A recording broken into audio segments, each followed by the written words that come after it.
Good evening, everyone. I'm the godfather of psychic mediums, Chris George, and I'm joined by my gifted and beautiful co-host, River Wildfire Moon, and the absolutely amazing Victor the Voice Fireman. It's Friday evening at 10 p.m. Eastern Standard Time, and we want to welcome you all to the Paranormal Lounge. This is the place where you can come in, kick back, and join in some of the best parapsychic talk anywhere. We got a great show for you guys tonight. We have an awesome author, and her book is called Get Love, and it's going to be a really cool show. But before we get there, I think we should talk about our guest last week, guys. What do you think? I love Alexandra Holzer. She's my favorite para female other than River. There you go, yeah. Alexandra is an awesome lady. I love her no-nonsense attitude. She kind of reminds me of a female me, only pretty. And it's true. She's pretty, and, you know, I am me. And anyway, but no, I like her. I respect her. I like her opinion. I like the fact that she has an opinion, because a lot of times, you know, we'll have guests come on, and they're politically correct all the time. Alexandra is kind of like the anti-politically correct, and she'll say what she wants to say, whether you like it or not. She don't care. She comes from paranormal royalty, as far as I'm concerned, with her father, Hans Holzer, and I just thought it was a great show. River, how about you?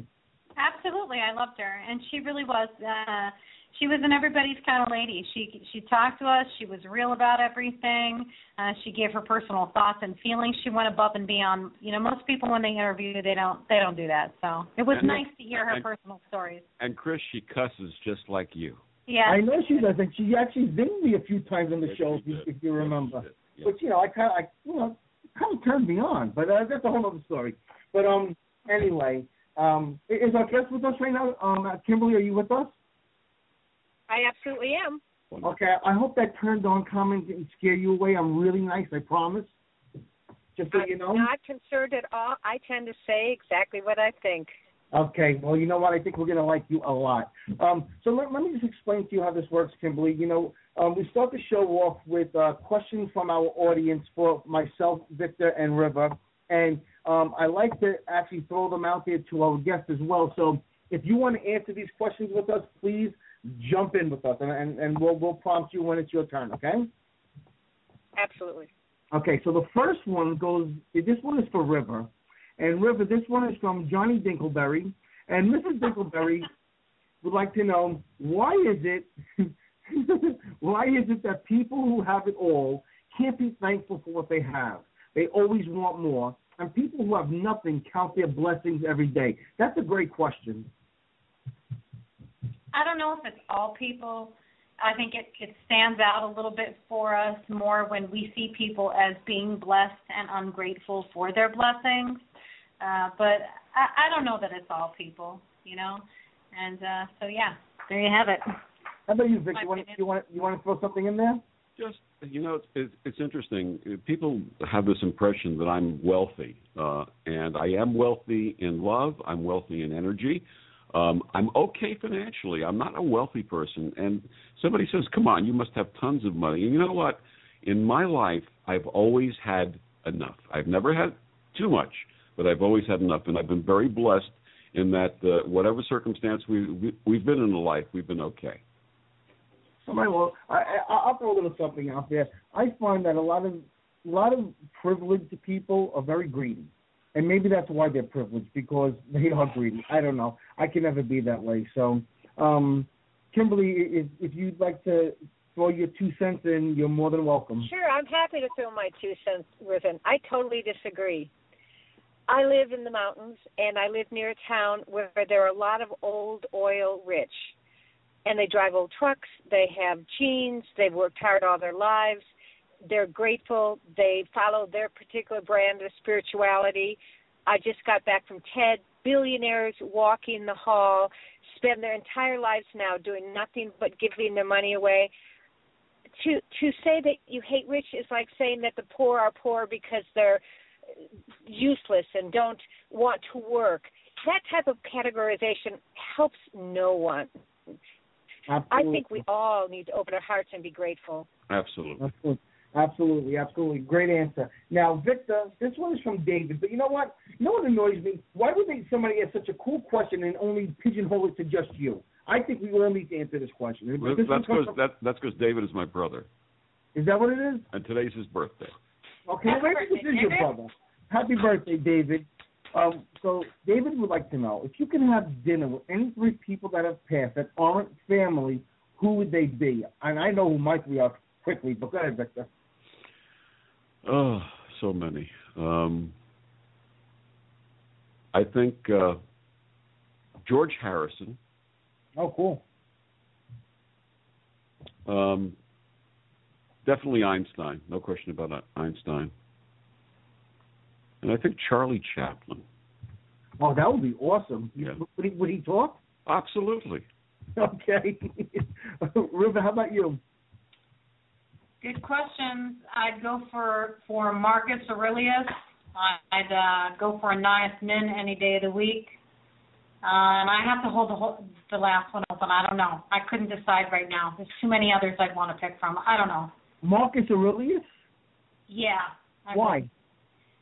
Because he was a bit of a philosopher, and he had a lot of insight, and he was a leader of many. I mean, look at the times. How can you not be that high up in that day and age and not have something of value to share? Okay. And I like the Roman eras. Okay. And Kimberly, how about you? I would do Sun Tzu, because anyone who has such strategy could help us create peace now. I would create Jefferson. Anyone who writes like that, I want to know. And Madame Curie, she did what shouldn't have been possible.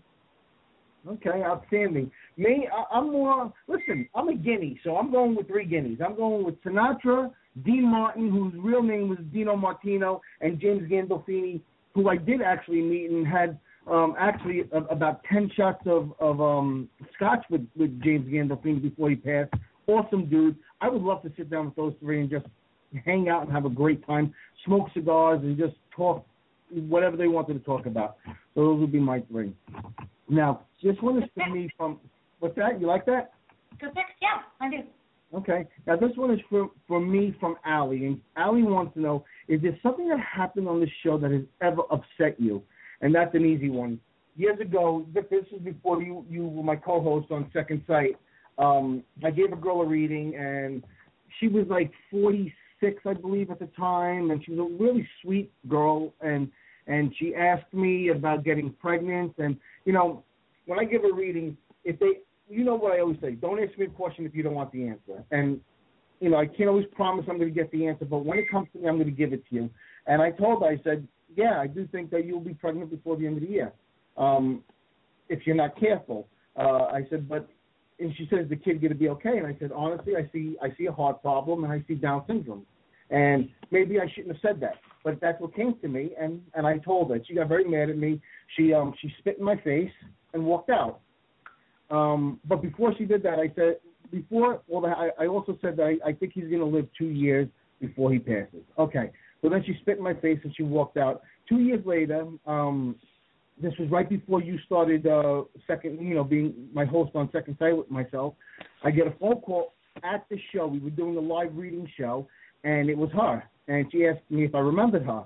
And I said, yes, I do. She said, you told me that I was going to get pregnant and that, she was going to have Down syndrome and have a heart problem and live 2 years. I said, yeah. I said, I'm very sorry that I said that. I said, you asked the question, and that's honestly what came to me. I feel horrible about saying it to you. She says, well, I feel horrible about spitting in your face. She said, I had 2 wonderful years with the most beautiful little girl. She did have Down syndrome. She did have a heart problem, and she did pass away a week ago. She said it was a week before her 2nd birthday. She said, everything you said to me was correct, and she goes, and I wish it wasn't. And I said, well, I wish it wasn't either. And I felt so horrible. And then her calling me on the air to verify that what I said came true. I actually had a reading with her about 2 weeks after that. And, it was a very healing reading. It was all about healing and messages from her daughter.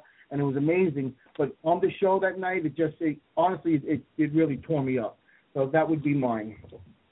If you guys would like to answer that question, you can as well. Victor, has anything ever upset you on the show? No, not really. The night we had to throw off Mr. Moss was not a pleasant night, but it really didn't upset me. Right. And River, how about you? Anything ever upset you on the show? Not so far to date. I'm knocking on wood. No. Not on this show or any other show I've been on. They've been good shows. I mean, I've had some guests that I could have done without, but nothing upsetting, nothing, Okay. This one is addressed to Victor and River, and they want to know, if the Bible says, judge not others, then why are religious people the most judgmental people? Now, I don't know if they're the most judgmental, but can anyone explain? That's how the question came in. That's how I'm reading it. Victor, you want to answer that? That's a generalization, and I agree. I don't even want to address a generalization like that. I think here's what I would say to that. The fundamental basis of every religion is love one another and love thy neighbor as thyself. And if every person in every religion lived that way, totally different world. Absolutely. River, you want to add anything? Goodbye, darling. Nothing. I'm with it. Nothing?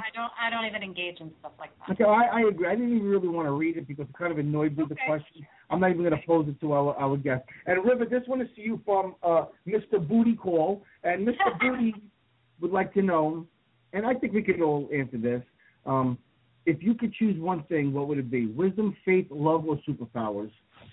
Hi, River. I already did love. Love. Victor? You know my answer. Love. Okay, Kimberly? Love.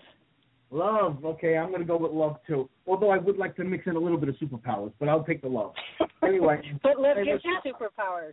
I'm being honest. Chris, on that note, love, love, love, dum-da-dum-da-dum. Yeah, I'm sorry. Yeah. You know what, Victor, I didn't realize that there was one more, and it's actually for you. And this is from Amanda Selma, which is an odd name. But Amanda wants to know, what do you do to calm down after a tough day? I do this. Because my work day, this is like a vacation compared to my normal work day. So I got to tell you, Victor, I could have answered that question for you. I knew you were going to say that because I'm the same way. During the week I get upset at certain things, and I can't wait for Thursday night and Friday night because it's just that 2 hours where I could be me, not worry about being judged, not worry about anything, forget everything, and just have a great time and talk to amazing people. So and one extension to that, and you and I both do this, we both meditate regularly, daily. That's so true. Absolutely. That's true. River, how about you? What do you do to calm down after a bad day? Well, I don't really have bad days other than in the sense of physically. A lot of our listeners don't know this, but I fight and I battle with my physical body every day. I have really bad arthritis. I've got a degenerative bone disease, this, spine thing going on. And I fight to be comfortable. So I have a lot of those days. And when I do that, I push myself mentally, emotionally. I use meditation. I do anything that, and don't take this the wrong way, Chris, you're going to have a field day with this comment, but self-loving care is important. And don't go south on me there, but I'll be good. Okay. And I find that there are a lot of things that encompasses, whether it's 10 minutes on a treadmill at 1 mile an hour, or if it's a good day and I can do better. But I take it out in a physical way. That's how I relate to physical problems. Yeah, that's good answer. Kimberly, would you like to answer that question as well? I would. I live in heaven. And so I sit still and I look over the water, and I am thankful that I have the honor of choosing where I live. And so I sit still. Beautiful. Sounds good. Very nice. Well, River, now that we've spoken with our guest, why don't you give her a proper introduction, and we'll get on with this interview. I would love to. Our guest today is Kimberly Hart. She's been a trusted advisor to world changers and maverick leaders for more than 20 years.